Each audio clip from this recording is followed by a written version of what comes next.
So, looking for the letters is completely optional. You can do it, and you do get an achievement for getting all of them, which I have already done. And it can give a minor difference to one of the ending versions, but you don't have to. It's just more to fill out a bit more of the background of the island if you want to. But I am going to be doing it for this playthrough.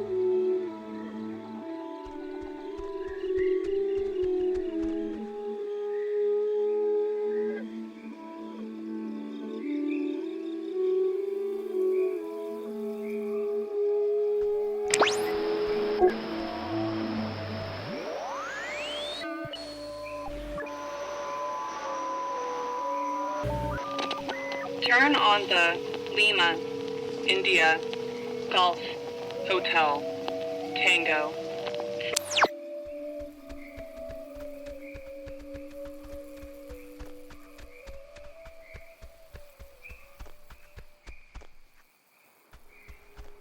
I didn't know Maggie grew up in Maine. There's a similar statue of a soldier in Maine where I grew up. My memory of it is, I think, part of the reason why I said yes when the Army recruited me out of college, despite my family's protestations. Anna, my closest friend from childhood, was of course thrilled at the possibility of my escape. I anonymously started the petition in 1975 to have this one made, after the daughter of Kanaloa crewman Francis Salter asked. I don't know why. A marker maybe for the hope I once had to help people.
This anomaly can only be gotten at this point and is entirely optional and easy to miss because you do need the wall radio for this, and you need to decide to not immediately head into Maggie Adler's house.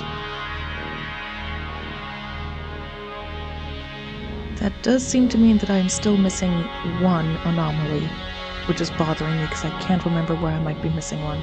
I do hope I'll find it first before continuing with the plot too much.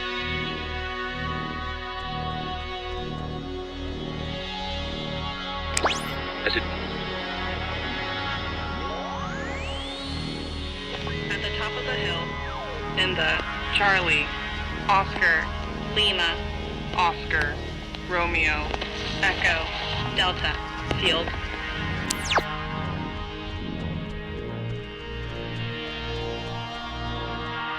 That woman, Marianne Bozick, helped her transcribe the ghost's transmissions. Marianne Bozak, forever engraved on the command annex's memorial plaque, was a kind, humble woman who helped me decode the ghost's unusual messages. I don't think she ever really believed my hypothesis that there were relays from the sunken submarine, even though she corresponded with, as she put it, a man named Calvin, an electrician who died on the Kanaloa. I pieced together the truth, the cover-up, and my own tragic mistake that killed him and his mates over months of careful deciphering.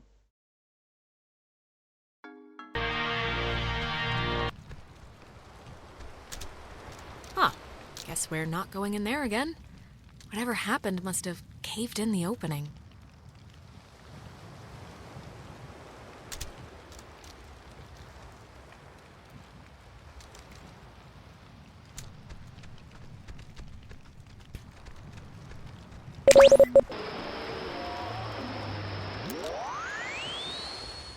You can see it's already there, so you don't have to hear the tip where it is. From top to bottom, but it helps. under Fina, Tango, Alpha, India, Romeo, Cena.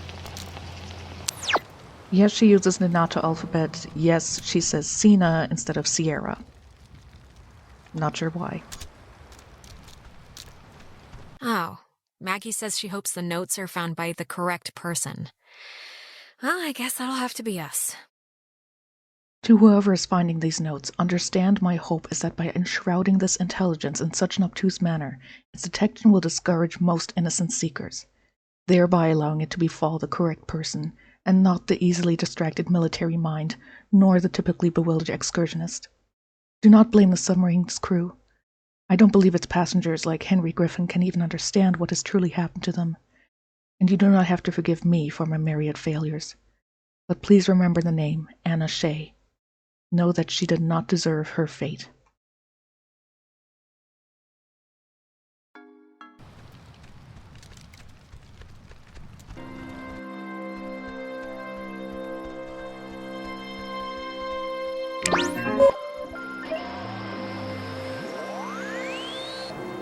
Memories would fade. Without this, Papa, Lima, Alpha, Quebec, Uniform, Echo.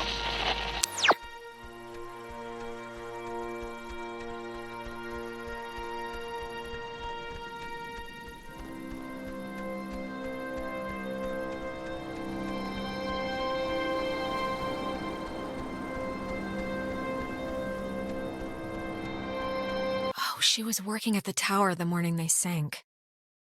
I was on watch duty in the tower when it happened, having just gotten back from an early leave for the reading of my father's will. For years, I childishly blamed him for this, too, his one last act against me.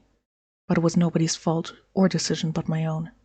I'm sure it was Francis Salter who sent the Kanaloa's distress signal. It had been cut off. I still don't know why. And I hastily interpreted the garbled transmission as an attempt to jam raid her. And so I sent back the guidebook recommendation to scout and bomb, if necessary.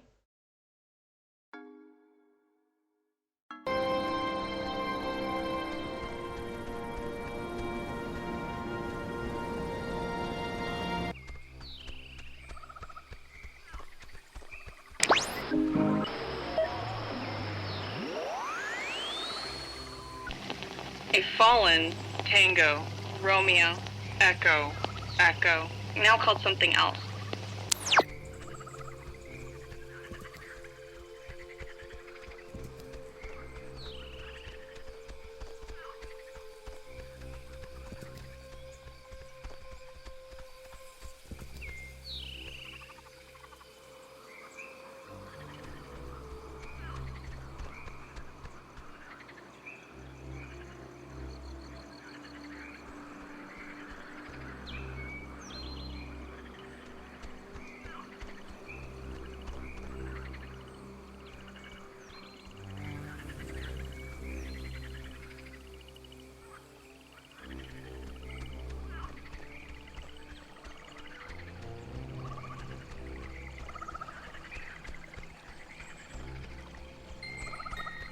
I guess Maggie was the one who had this place turned into a park.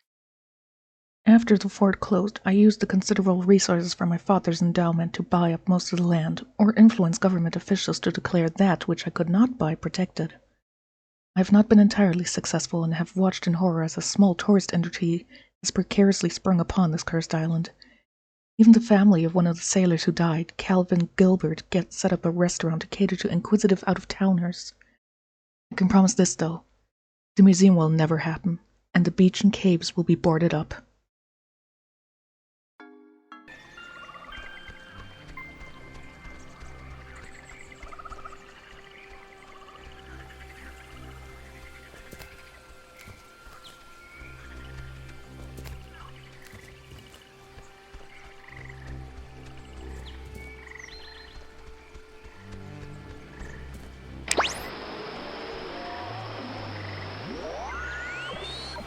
When he was stationed at Fort Milner, Colonel Tim Russell would frequently wander the woods west of his barracks and sketch the wildlife he'd encounter on his walks. After the fort closed in 1974, he led a petition to make the land federally protected, and in 1988, he succeeded. Now, Edwards Forest is an internationally recognized wildlife refuge and bird sanctuary, home to 120 bird species. most notably the white-tailed towhee, a large sparrow indigenous to only this island. The roosting tree that stands before you is a 400-year-old red alder, famous since its discovery in 1655, when Franciscan friars noted that its unusually twisted trunk is bent true north. When he was stationed...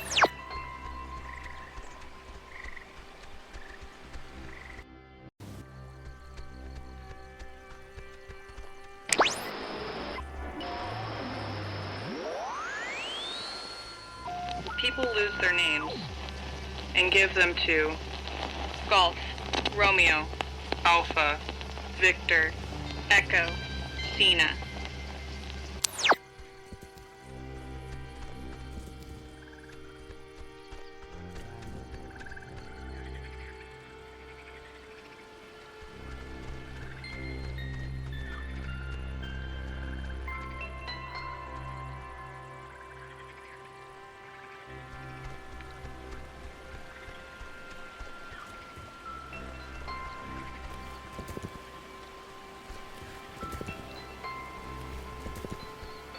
She thinks that the ghosts were pushed out of our reality and maybe aren't actually dead? My belief, bolstered by Anna's and my research conducted largely at the Catbird station where interruptions were rare, is that the men and women of the USS Kanaloa were separated from our dimensional existence by the implosion of the submarine's nuclear reactor. I identified one passenger, Henry, by his call sign, and his confused diction and reliance on game logic says to me that their emotional states, if not mental states, had been reduced to that of children, a thought I cling to when I envision Anna's demise.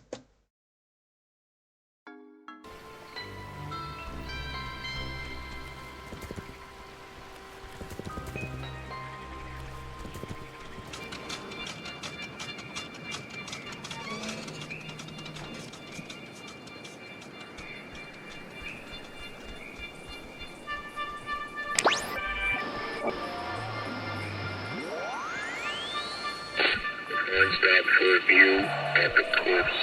Lima, Echo, Foxtrot, Tango, Edge.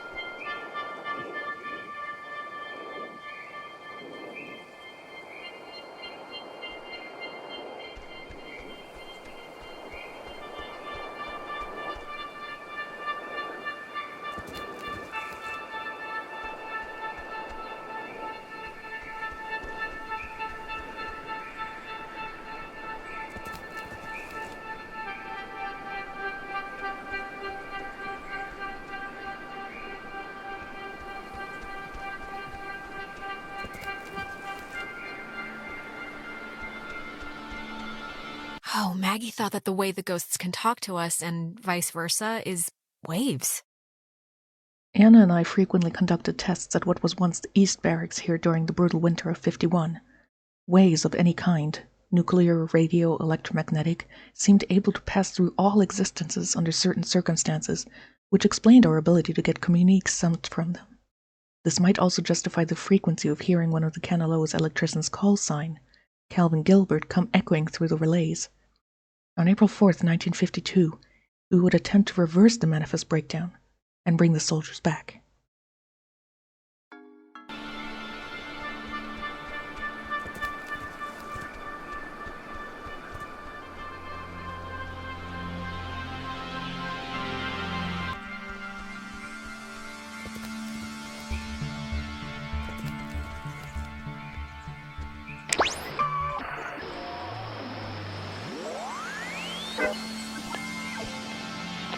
A penny for a Whiskey, India, Cena, Hotel.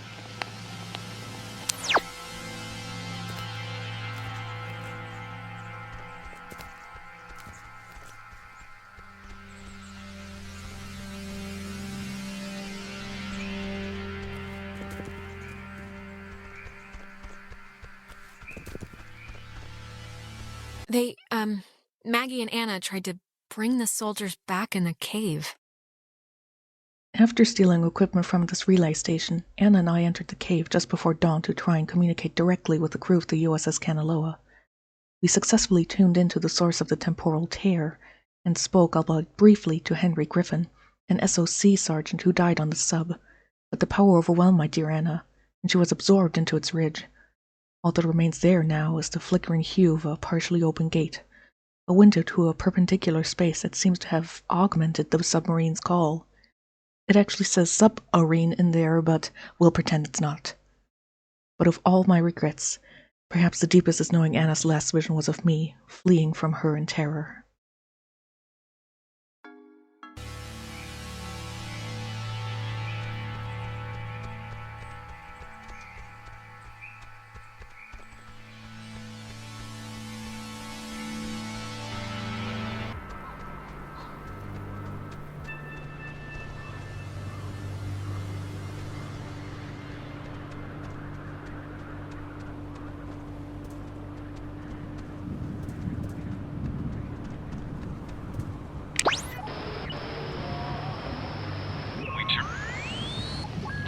Under the ladder, below the Tango, Oscar, Whiskey, Echo, Romeo.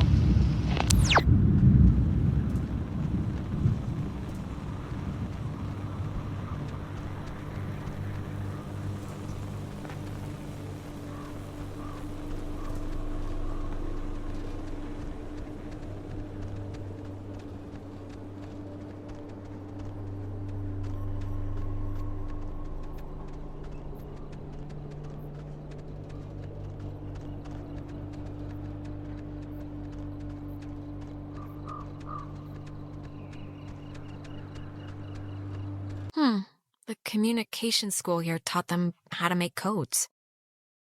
Recruits learn communications technology here, and several others learn code breaking, it's true.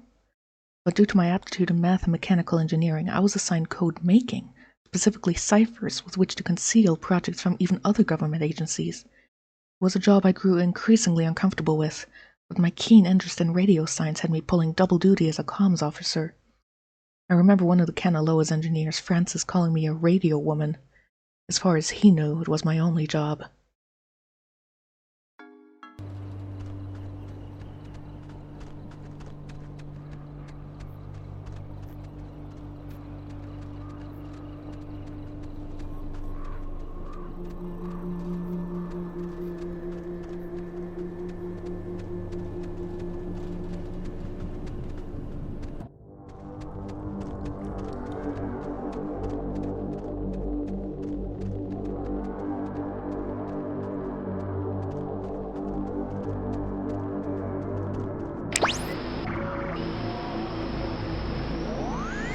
The one who gets the...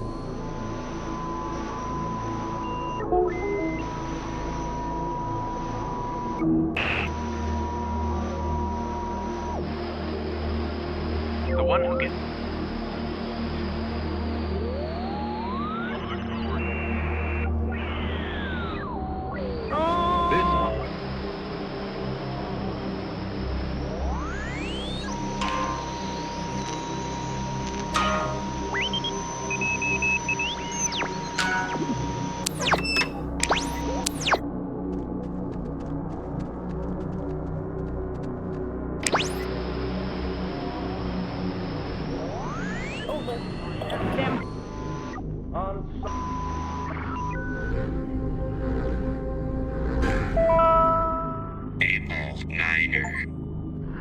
Something keeps touching my leg in the water, and I don't know what it is. Can we just go into the cave now? No, sure. I just want you to have a good time. Wait, I think there's something down there. Wait, Jason, don't trip. There's a... Jason? You probably saw it pop up. Ghost Stories, I found all of the anomalies after playing the game more than once.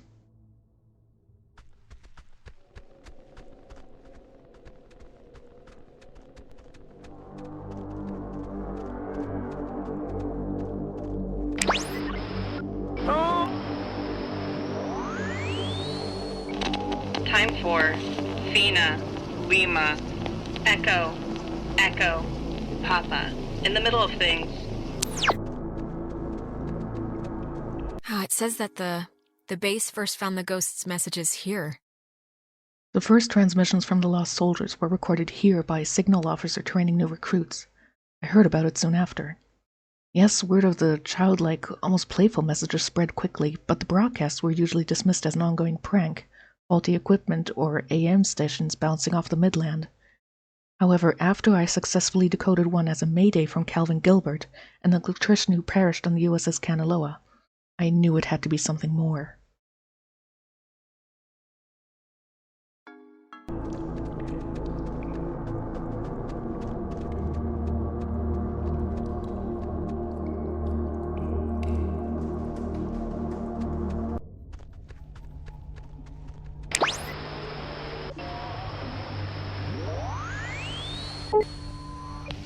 If you want directions, this, Golf, Uniform, India, Delta, Echo, can help.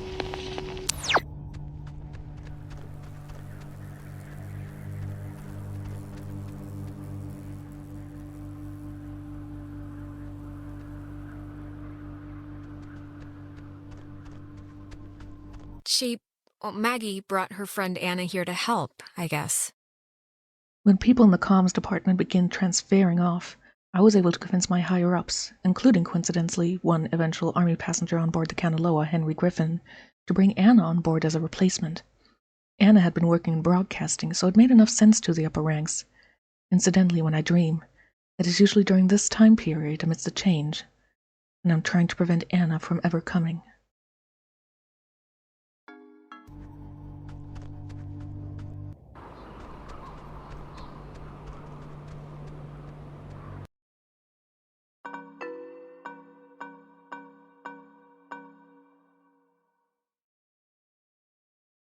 If you have 13 letters, you have obtained all of them. If you have not obtained the achievement that you got all the Maggie Adler letters, you will, of course, have gotten the achievement once you pick the last one up. I know I didn't pick them up in the correct order. I'm sure there is one to do it for the whole story. But I like just wandering around and then you just piece together the story as you go on.